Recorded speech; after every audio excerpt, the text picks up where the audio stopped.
तो चलो आज हम बात करेंगे स्पाइन सर्जरी में पेडिकल स्क्रू फिक्सेशन भी कितना सेफली हो सकता है। जो एक ज़माने में 2D सियाम के इसके साथ में 70 to 80% सेफ होता था, आज उसको हम 95% से ज़्यादा एक्यूरेट और सेफ कैसे बना पाए हैं, कैसे इसको और ज़्यादा प्रिसाइज कर पाए हैं, आज उसके बारे में समझेंगे। तो आज हम एक 3D इमेजिंग टेक्निक से होने वाले फिक्सेशन के बारे में बात करेंगे। चलिए, तो अब हम OT के अंदर चलते हैं।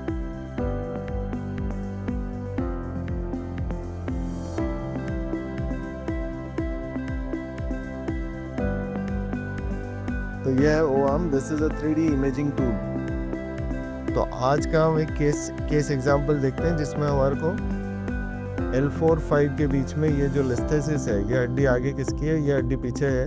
हमको इन दोनों को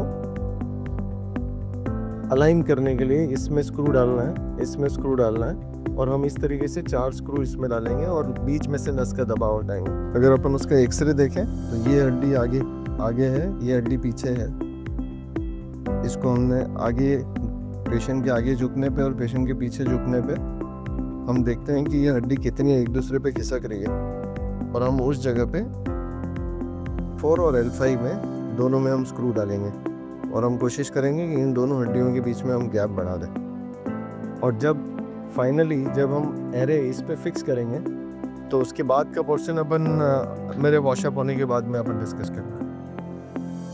सो OARM और नेविगेशन, ये दोनों कुल मिला के एक GPS सिस्टम की तरह काम करता है। अब हम देखें तो ये OARM जो है, ये एक तरह से अर्थ का इमेजिंग जैसे हम करते हैं वैसा एक इमेजिंग टूल है, 3D इमेजिंग। और ये जो एरे आप देख रहे हैं, ये एरे हम पेशेंट की बॉडी पे माउंट करेंगे, जिससे कि हमें जैसे अर्थ का एक कंप्लीट 3D इमेजिंग हमारे पास ऑलरेडी अवेलेबल है।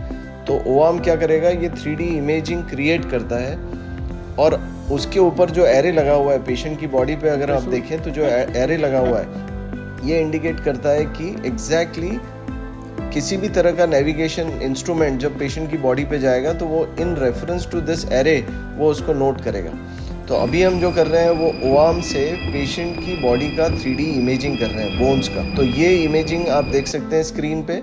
तो वो 2D इमेजिंग हुआ, और अब हम ले रहे हैं 3D इमेजिंग। सो ये 3D इमेजिंग के टाइम पे यूजुअली ये 30 सेकंड में ये सारी इमेज इस OARM की मॉनिटर पे ली जाती है। OARM के मॉनिटर से अब आप देख सकते हैं ये नेविगेशन के मॉनिटर पे शिफ्ट किया गया, और अब सारे मेरे इक्विपमेंट जो जिसके ऊपर भी एरे लगे हुए हैं उसको वो कैमरा, ये जो कैमरा इस स्क्रीन के ऊपर है, ये कैमरा उसको पेशेंट की बॉडी के रेफरेंस पॉइंट के रेफरेंस में ये कोई भी इंस्ट्रूमेंट पेशेंट की बॉडी में जाता है उसको डिफाइन कर पाता है। तो ये एग्जैक्टली GPS नेविगेशन सिस्टम की तरह काम करता है। और अब मेरा जो भी इंस्ट्रूमेंट जिसके ऊपर ये एरे डॉट या बॉल्स, छोटे छोटे बॉल्स लगे हुए हैं, इनको देखें तो इसके बेसिस पे ये हम डिफाइन कर सकते हैं कि हमारा कोई भी इंस्ट्रूमेंट पेशेंट की बॉडी में कितना अंदर प्रिसाइजली जा रहा है, और वो प्रिसाइजली हम बोन के अंदर फील भी कर सकते हैं। एज ए सर्जन को ये फील आ सकती है कि बोन के अंदर जा रहे हैं, और ऑन स्क्रीन आप वो 3D रेफरेंसिंग के जरिए, नेविगेशन के जरिए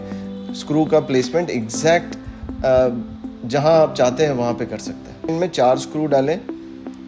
ये साइड से अगर हम देखें, जिसको हम लैटरल व्यू बोलते हैं, इसको हम AP व्यू बोलते हैं, जिसमें चारों स्क्रू और बीच में डाला हुआ केज दिख रहा है। Thank you so much.